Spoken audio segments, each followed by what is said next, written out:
Nangyaring insidente na yan sa Taguig kung saan isang construction worker po yung patay, 3 naman yung sugatan. Ginagawa kasi yung gusali po doon sa BGC. Makakausap po natin ang Regional Director ng Department of Labor and Employment, DOLE NCR, si Attorney Sara Buena Mirasol. Attorney, magandang umaga po, Doris at Robert. Good morning, ma'am. Good morning, Ma'am Doris. Good morning, Sir Robert, at sa ating mga tagapakinig. Opo, ma'am. Yes, ma'am. Ito ang una naming tanong, attorney. May initial investigation na po ba ang DOLE regarding po sa incident na ito? At kung ano na po yung mga nakuha ninyo na information regarding this, ma'am? Opo, actually may pumunta na pong mga ating labor inspectors sa site, sa project site, to conduct a full occupational safety and health investigation. Ando na po. Nakakuha na po kami ng initial report at tama po kayo, may 4 pong affected na construction workers at isa nga po doon ay unfortunately passed, no? At 3 po ay affected, ay may mga injuries po, pero ito naman sila po ay undergoing treatment naman po sa St. Luke's. At ang initial report din po ay yung mga assistance po ay bibigay po ng ating mga contractors. And we have to ensure that the assistance will be provided to the affected workers. Ang aming full investigation po ay para malaman natin ang root cause ng accident at ano po ang kailangan na i-recommend na corrective action. Sa ngayon po ay titingnan natin kung kailangan po mag-issue ng work stoppage order to ensure na safe po ang ating mga workers dito sa project site. Attorney, nabanggit nyo, sabi nyo po titingnan, pero with that incident, hindi po ba dapat ay naipatupad na po natin itong work stoppage na ito? Oo. Opo, titingnan po natin kasi alam po natin na ang construction site ay napakadelikado, so dapat po ay full po ang kanilang safe and health po ng ating mga workers. Pero kami po naman lagi ay tinitingnan, minomonitor po ang mga construction sites at ito nga po ay sabilin po ang instruction po ng ating kalihim na si Secretary Benny na bigyan po ng prioridad ang inspection at monitoring po ng construction sites. Opo, pero yung mga ganyan po na inspection partner, inspection and monitoring, aayos sila kapag may nag-i-inspect. At may nangyari na. At may nangyari na. Pagkatapos noon, nakalimutan na yung insidente, ay balik na naman sa dati. Wala pa rin. Yun nga lang sinasabi ko po kay Robert, ni gloves po, hindi nagsusot yung mga yan. Naka-shorts, naka-chinelas. So, paano pong lalabanan natin yung safety? Kung ganun po, hindi po sasaayos yun. Hindi na uutusan yung mga, anong tawag mo dyan ba, partner, contractor, engineer, arkitekto na bigyan sila ng tamang kasuotan o protective gear. Tama po kayo at hindi naman po excuse, no? Pero limitado din ang ating mga inspectors, hindi po natin sila mababantayan araw-araw. At hinihiling ko rin po sa ating mga kababayan na kung may mga nakikita po sila na hindi po nagsusuot ng tama sa mga construction sites, ay ipagpaalam din po sa amin para kaagad-agad po natin mapuntahan at makorek po ito. Oo, kagaya ng mga nakikita ko lang madalas, may mga nettings. Ayan. O, 'di ba?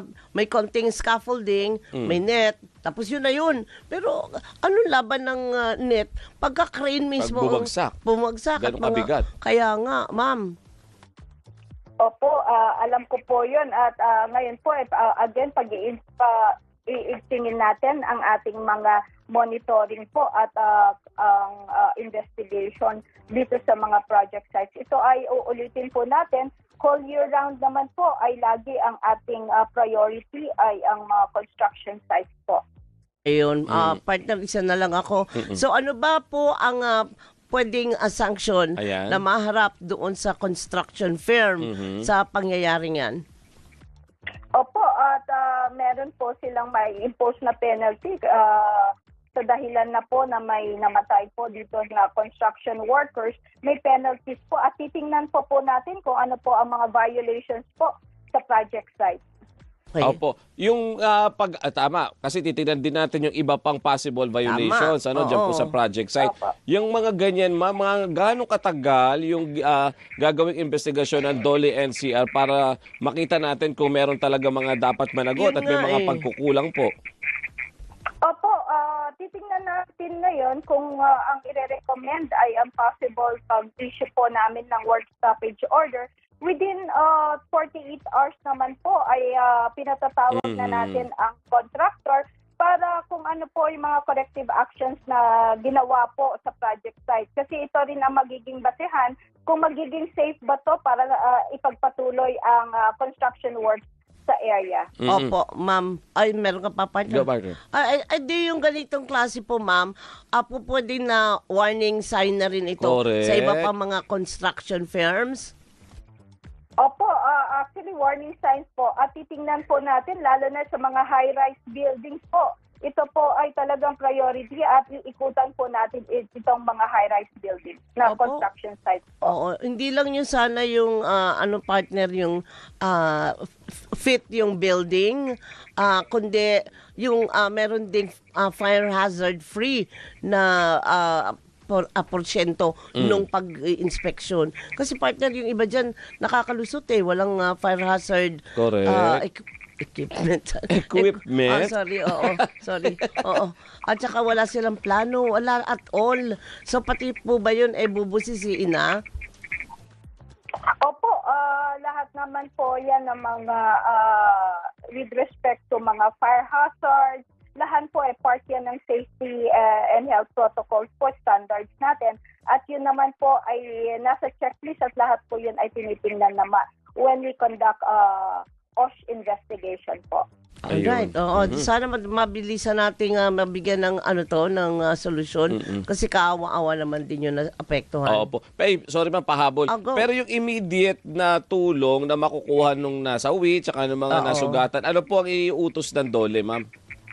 Opo, titingnan din natin po ang social benefits nila na sila ba ay covered ng SSS, PhilHealth at Pag-ibig. At ito po sa ECC, kung sila ay covered ng SSS, may makukuha po sila na assistance from ECC po. I-refer din po natin sila sa Employment Compensation Commission.